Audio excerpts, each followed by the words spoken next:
Alright everyone, we start off today first and foremost with an announcement. I have created an unofficial GOP nominee presidential poll. That's for 2024, so we're still several years away from this. That link is in the description. I will pin it down below in lieu of the normal new tech links. Although, check the description. You should definitely be following me on new tech as well. About to hit 97,000 subscribers on Rumble. It looks like long before midterms we'll hit 100K. That's going to be a big celebration for the Clankers because that platform has really begun to take off. It's actually growing faster, I think, now again. Will the GOP manage to snatch defeat from the jaws of victory? This is the big worry, of course, with the Republicans, and one of the main reasons that I'm not a Republican, which is that you give them a mandate and they won't take it. They don't go far enough.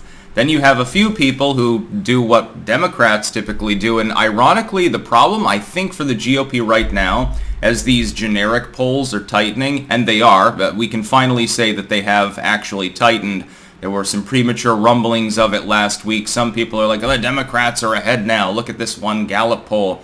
I prefer to wait until the aggregate changes, and then you can estimate roughly where you are. To be clear, it's still not code red for the GOP. They can go into the election slightly behind in the generic ballot, and if there's a turnout differential and or an enthusiasm gap, and I think both exist, they still will win in the midterms in the sense of taking back the House. That is a foregone conclusion unless they really, really fucking screw it up. And even the Republicans that have a tendency to screw things up, I'm not seeing any methodology by which they can screw up that particularly badly. What I would say is that I cannot ascribe the tightening in polls to anything the Democrats have done. The economy is still a wreck. You can talk about lower unemployment or anything that you want. You still have low business confidence, low consumer confidence. You still have very high inflation. And even though the gas prices have come down, and a lot of that is due to Joe Biden dubiously legally deciding to free up strategic oil and unilaterally have a gas tax holiday, which, by the way, taxpayers are footing the bill for. And part of it is due to the restoration of gas lines, not gas, but oil, refining and so forth, by private corporations. I don't think it lasts, but it has come down, but not enough for it to be at its reasonably low level that it was before Beijing Biden took office, and I do mean took. So it's not an economical issue. It's not the border, because that is still Swiss cheese. It's not progress in Ukraine. That is ongoing. It's not epidemiology in any sense. Most people have forgotten about COVID. Now you've got a bunch of monkeypox emergency calls by blue state governors. I can't see anything that the Democrats have done, therefore, to increase their polling particularly. So I have to look at the other side of the aisle and say, what have the Republicans done lately that has screwed up? What have they done wrong that's causing them to lose some support? My answer is actually something that's very atypical for Republicans, and it's coming straight out of the evangelical side of the party, which is that in the wake of Roe v. Wade, I think this is a big issue. Keep in mind that the swing in the generic is only a couple of points. This is only a few millions of voters. It's not a huge chunk of people that have swung, and yet it's swung the poll to a near 50-50 sum. The GOP has an edge, but it's not a particularly large one. I think that voters are punishing them, in some states especially, for doing what the Democrats did that lost them support, up to and including before Roe v. Wade. It's happened long before that. The Democrats became the party of critical race theory and children at drag shows, at sexualized shows and stuff, and did the Ralph Northam thing with abortion. And I think that it's all of these things, particularly. The Democrats had overstretched badly. They got a very, very slim mandate, the slimmest of all mandates possible in the 2020 election, where they have a near even House, a literal 50-50 Senate. They lost power at the state level, and they're still losing it, by the way, now. The Republicans do have a huge advantage in lower-level races. Right now, they're still kicking ass. The MAGA candidates are destroying the neocons. These are all good things for the GOP. What's happened, though, is that in some states, and the Kansas debacle I'll be covering later is not necessarily a bellwether of other red-ish states like Kansas when it comes to abortion.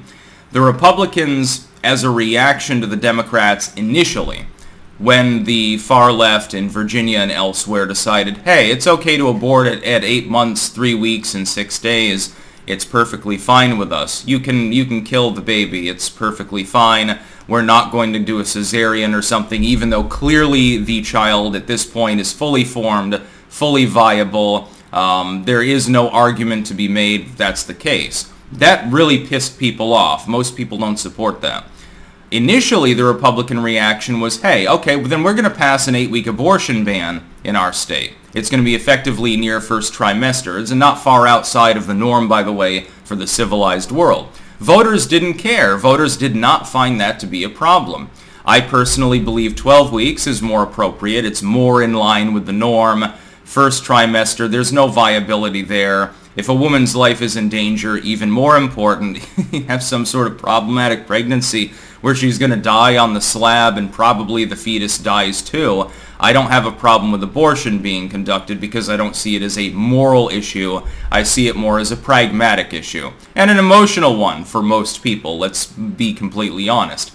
But the GOP, in the wake of Roe, instead decided to pass a slurry of bans that effectively completely ban abortion. In some cases, even if the woman's life is in danger, she's been raped and held in a dungeon for the last 6 weeks, and now you're saying have that baby. That is not ingratiating them to voters. In my opinion, that is part of the problem. The same is true with education. For every counterbalance to CRT, which is effectively Marxism, I literally wrote a book on the subject. It's sold almost 5,000 copies. I'm very happy about that. For every proper reaction, which is we're parsing this out of the school system, you're not going to be teaching communism to our kids, you've gone nuts. I mean, you're trying to teach them the cotton skyscraper mythology, as I call it. For every proper response, which is simply we're nullifying the CRT, we're going back to a proper curriculum, you then have suggestions of hyper-religious curriculums and things like that. It's like the revenge of the evangelicals. I wish the Republican Party would understand that hardline evangelicals from parts of, especially the Bible Belt, are a shrinking proportion of the population. That's number one. They do not get along well with the average mainline conservative, number two. You can agree with them all you want. You can believe that Jesus should be the President of the United States. But that strategy that works in certain parts of the country cannot be extrapolated to a national platform. It is effectively the doppelganger of the Democrats' problem. They believe that what works, electric cars, gun bans, and stuff like that, that works in Penthouse County, in Long Island, in San Francisco, can be extrapolated as a platform to the national platform. The Justice Dem candidates have this problem. AOC is in a safe blue district that was specifically targeted because it had a weak long-term incumbent there that could be hit from the left, primaried out, and then you would automatically win. So there are a bunch of socialists in the House of Representatives. Bernie Sanders from Vermont. Vermont is a very far left state, although it is more rural than most of the leftist areas of the country. Their belief is that they can cajole that platform into a national platform for the Dems, and this has been their problem for several years now. It certainly was a problem in the 2010s, and it weakens the Democratic Party because most voters in small-town America, in the suburbs, certainly rural areas, flyover country, they reject it completely. They're effectively locked in cognitive dissonance where they believe that the policies that either appear to work or are popular in inner San Francisco or Hollywood or something, Wall Street can be extrapolated to places that are far outside of their comfort zone. They've never been to rural Pennsylvania or to Wyoming or anything like that. Liz Cheney's about to get a taste of that medicine, by the way, in a few weeks. It'll be another big day for MAGA when she loses her nomination, and she will. The GOP, unfortunately, has decided to do the same thing. Instead of simply coming before the nation and saying, look, we're tired of the far left shit. We stand for a consensus of reality that the average voter actually gets, actually supports, and we're trying to do what Biden is not doing, which is unify the nation. They could have gone with the unity platform. Instead, now they're being hit from the far, far right which wants to completely overhaul the system, but in the other direction. The problem is, even if you believe that that's just, and there are plenty of conservatives that do believe that, it's not a winning platform. Well, you have to win an election before you have any chance of actually governing. If you're going to have a representative government, it's not going to be your puristic, tradcon, far-right-ism. It's simply not. There's no way for you to get into power, maintain power, and have a mandate. The Democrats have been hitting themselves in the head and electrocuting their genitals like the most stupid orangutan baby in the jungle for years now, and I've criticized them. Now I'm going to criticize the GOP from seemingly doing the same thing. I can't find anything that the Dems have done recently that would narrow the polls. It's like with the reconciliation bill. They're hailing it as a great success. The Democrats have something to run on. Yeah, Democrats love it, but they were already going to vote Democrat. The Democrats. The Republicans aren't. The field is not narrowing because Manchin wants to spend $740 billion new dollars of funny money on the Green New Deal. You think that's what brought Republicans on board to be neutral or intend to vote for the Democratic Party? No, these are people that lean slightly right, that are looking at the GOP and saying you're overstretching. You're beginning to hazard your extreme advantage with many blocks of voters, including people like myself. As a non-religious voter, someone who certainly leans far right on guns, you had the advantage there. I think they still do.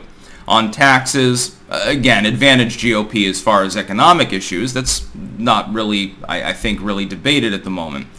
You're risking alienating a lot of voters with the religious mumbo-jumbo. You don't have to believe that it's right that people reject that message. You can think that all abortions are murder. You can think that schools should teach about Jesus, etc., etc. You can believe that. But can you win an election on that platform? That's what the Democrats failed to understand for fucking years. And I've been hammering them for it and laughing at them because they fucking refuse to understand this basic premise.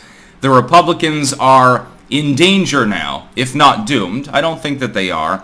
They are in danger of pissing away an advantage that they were given by voters with an extremely bad economy, an extremely lackluster president in name, and various overstretchings and failings by the Democrats at large. You were given every advantage, and you may still end up coming out under par in the midterms. You still take the House, but you might not get that complete clean sweep because of your own overstretching.